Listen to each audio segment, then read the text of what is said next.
where it's supposed to be. Anyhow, it's 10 o'clock story time with Miss Jeanne at Mariposa Theater for Young Audiences.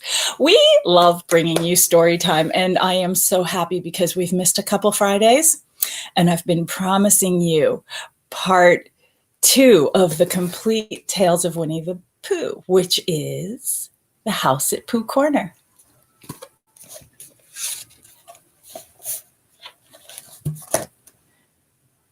The House at Pooh Corner.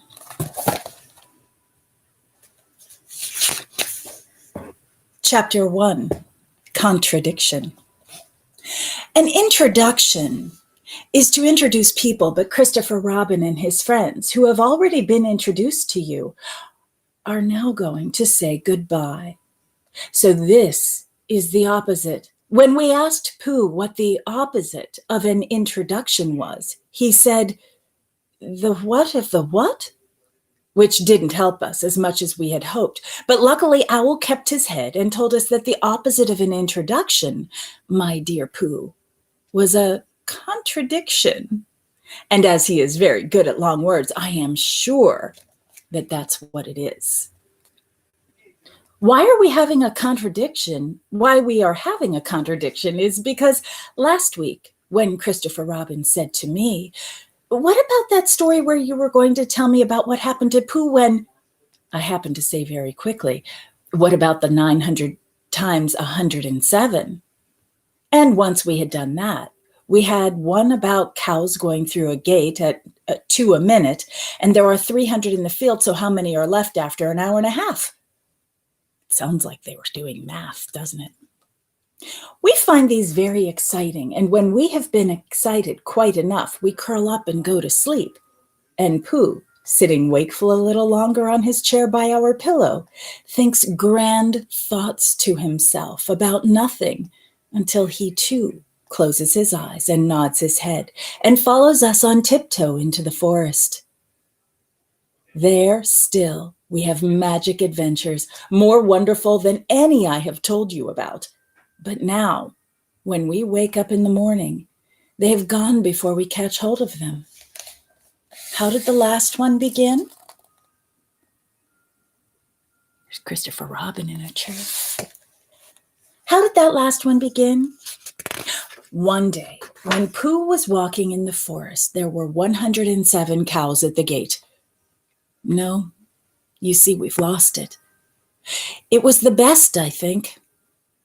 Well, here are some of the other ones, all that we shall remember now. But, of course, it isn't really goodbye, because the forest will always be there, and anybody who is friendly with bears can find it. That's a weird little beginning, isn't it? And that's signed by the author, AAM. Here's chapter 1. Chapter 1, in which a house is built at Pooh Corner for Eeyore.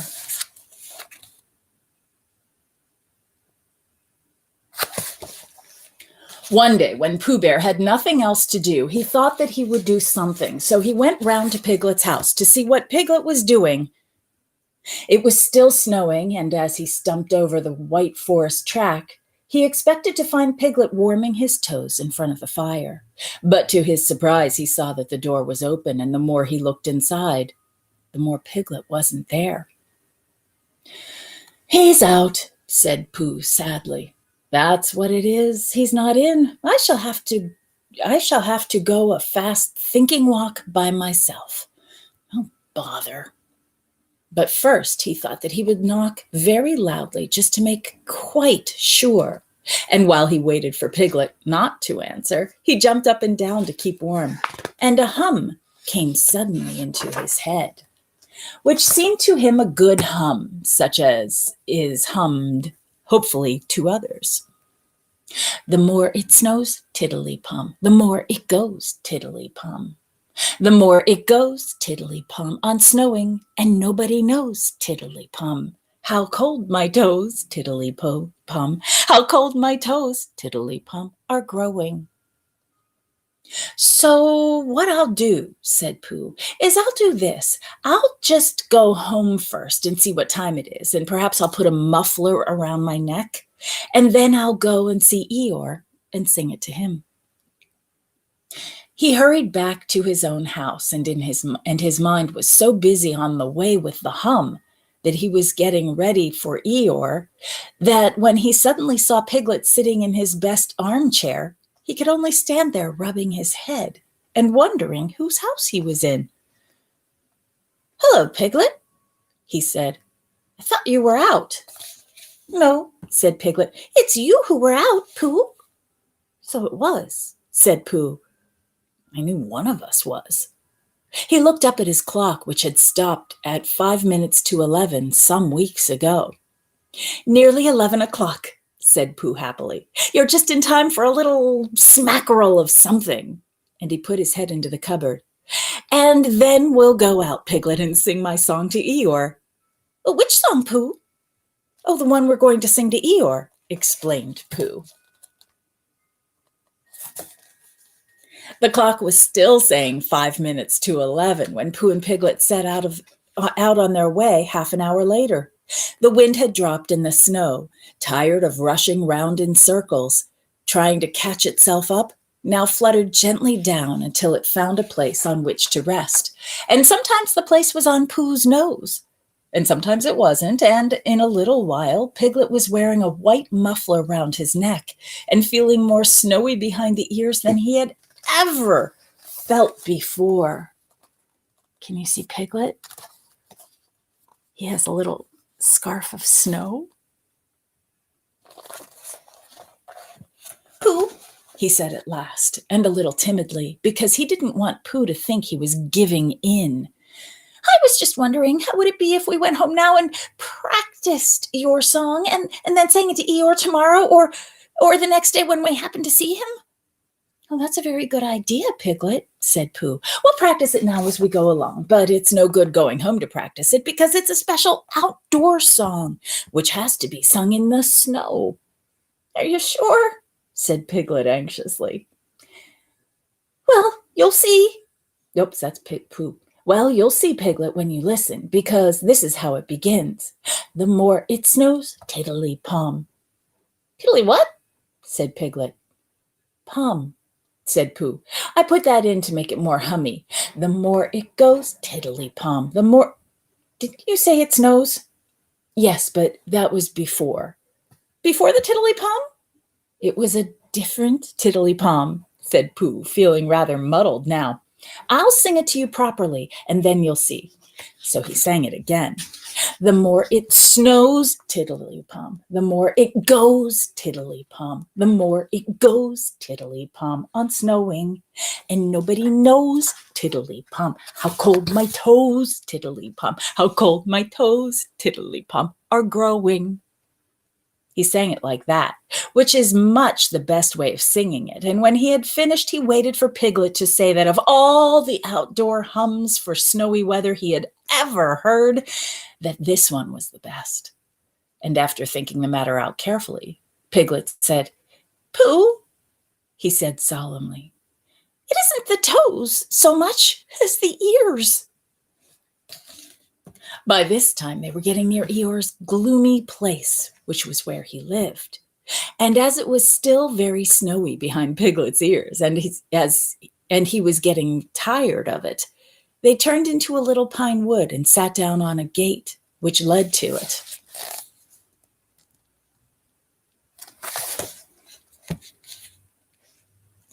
They were out of the snow now, but it was very cold, and to keep themselves warm, they sang Pooh's song right through 6 times. Piglet doing the tiddly-poms and Pooh doing the rest of it, and both of them thumping up the top of the gate with pieces of sticks at the proper places. And in a little while they felt much warmer and were able to talk again. "I've been thinking," said Pooh, "and what I've been thinking about is this. I've been thinking about Eeyore." "What about Eeyore?" "Well, poor Eeyore has nowhere to live." Nor he has," said Piglet. You have a house, Piglet, and I have a house, and they are very good houses. And Christopher Robin has a house, and Owl and Kanga and Rabbit have houses, and even Rabbit's friends and relations have houses or some things. But poor Eeyore has nothing. So what I've been thinking is, let's build him a house. That, said Piglet, is a grand idea. Where shall we build it? We will build it here, said Pooh, just by this wood, out of the wind, because this is where I thought of it. And we will call this Pooh Corner. And we will build an Eeyore house with sticks at Pooh Corner for Eeyore. There was a heap of sticks on the other side of the wood, said Piglet. I saw them, lots and lots, all piled up. Thank you, Piglet, said Pooh.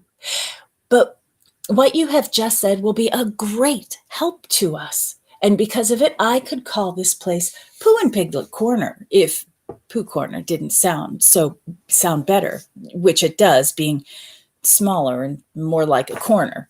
Come along. So they got down off the gate and went around to the other side of the wood to fetch sticks. Christopher Robin had spent the morning indoors going to Africa and back. And he had just got off the boat and was wondering what it was like outside when who should come knocking at the door but Eeyore.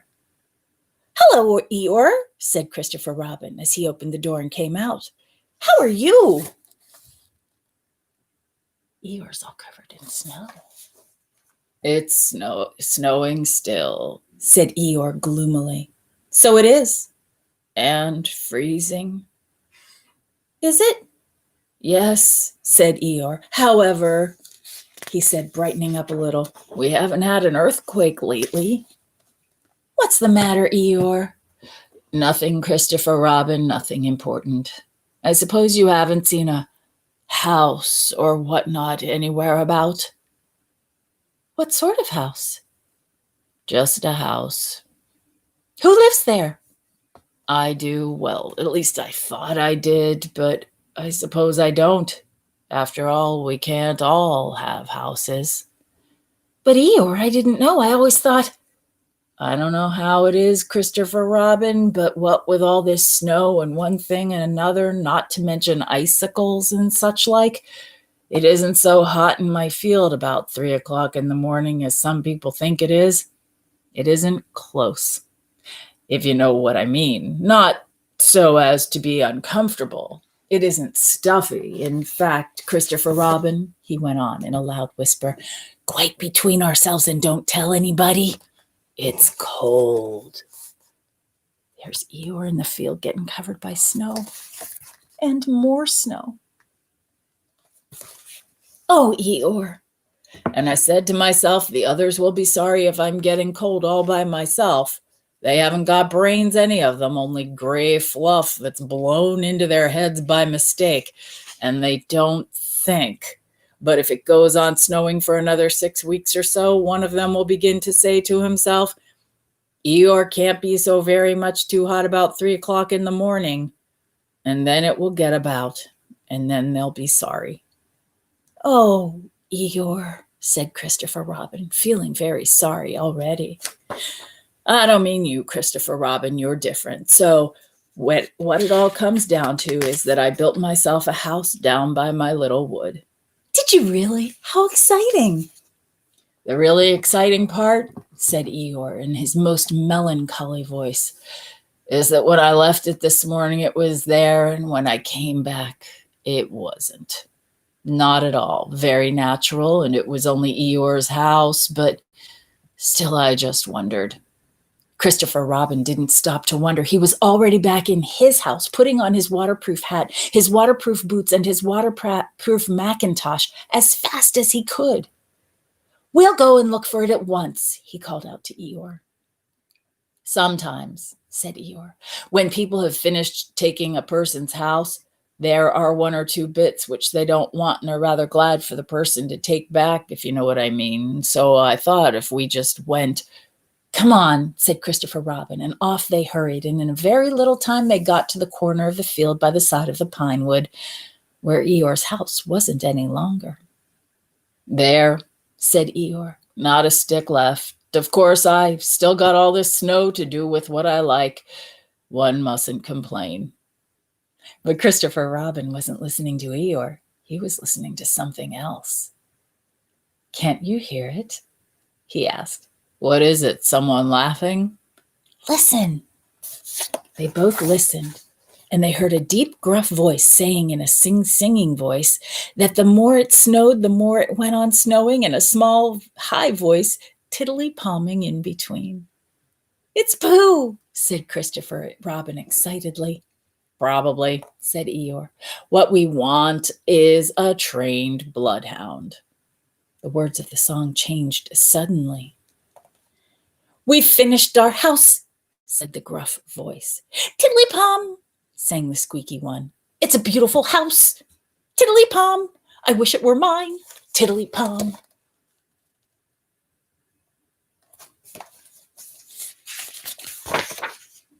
"Pooh!" shouted Christopher Robin.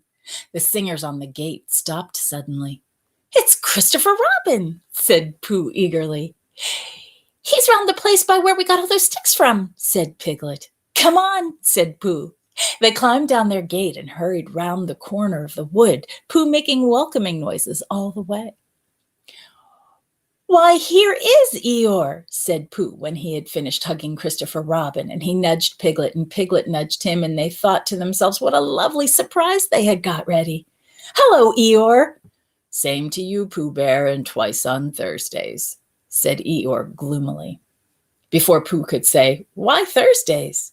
Christopher Robin began to explain the sad story of Eeyore's lost house.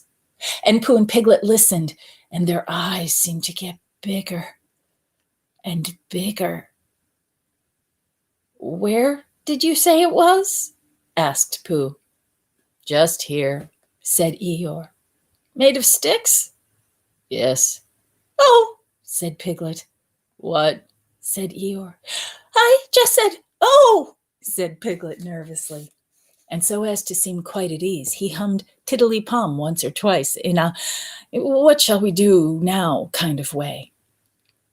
"You're sure it was a house?" said Pooh. "I mean, you're sure the house was just here?" "Of course I am," said Eeyore, and he murmured to himself, "No brain at all, some of them." "Why, what's the matter, Pooh?" asked Christopher Robin. "Well," said Pooh, the fact is," said Pooh. "Well, the fact is," said Pooh. "You see," said Pooh. "It's like this," said Pooh, and something seemed to tell him that he wasn't explaining it very well, and he nudged Piglet again. "It's like this," said Piglet quickly. "Only warmer," he added as an afterthought. "What's warmer?" "The other side of the wood where Eeyore's house is." "My house?" said Eeyore. "My house was here." "No," said Piglet firmly. "The other side of the wood." "Oh, because of being warmer," said Pooh. "But I ought to know." "Come and look," said Piglet simply, and he led the way. "There wouldn't be two houses," said Pooh, "not so close together." They came round the corner, and there was Eeyore's house, looking as comfy as anything. "There you are," said Piglet. "Inside as well as outside," said Pooh proudly. Eeyore went inside and came out again. "It's a remarkable thing," he said. "And it is my house, and I have built it where I said I did, so the wind must have blown it here." And the wind blew it right over the wood and blew it down again, and here it is as good as ever. In fact, better in places. "Much better," said Pooh and Piglet together. "It just goes to show what can be done by taking a little trouble," said Eeyore. "Do you see, Pooh? Do you see, Piglet? Brains first, then hard work. Look at it.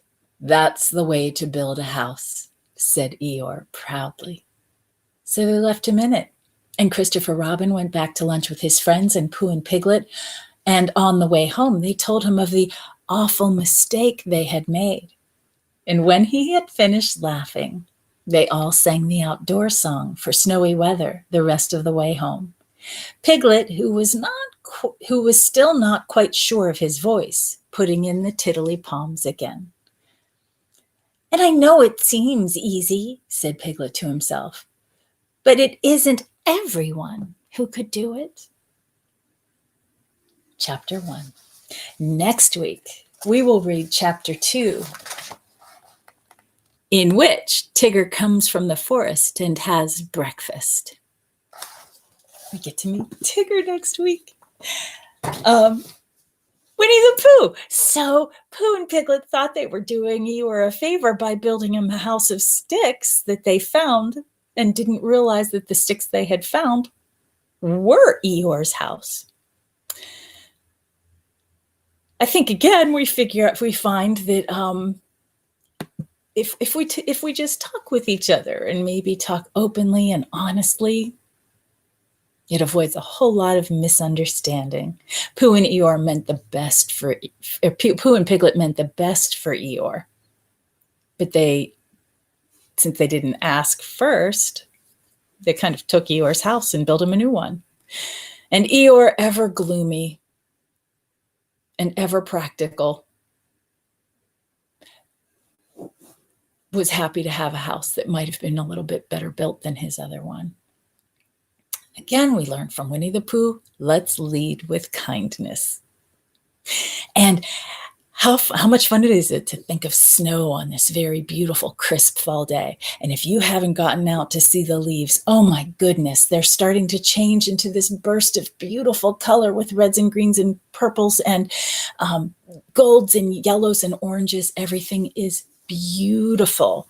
So get out for a walk today on this gorgeous blue sky day and kick the leaves around and have some fun.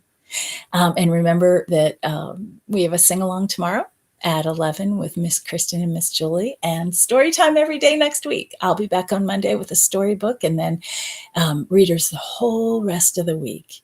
We love having you stop by. Someday we'll be able to have classes again in person and cabarets and role performances. In the meantime, if you'd like to help support us, we could really use some extra dollars to help keep bringing you awesome programming. Keep your eyes open for Miss Electricity. It's right around the corner. Tickets will be available real soon. Thanks for stopping by.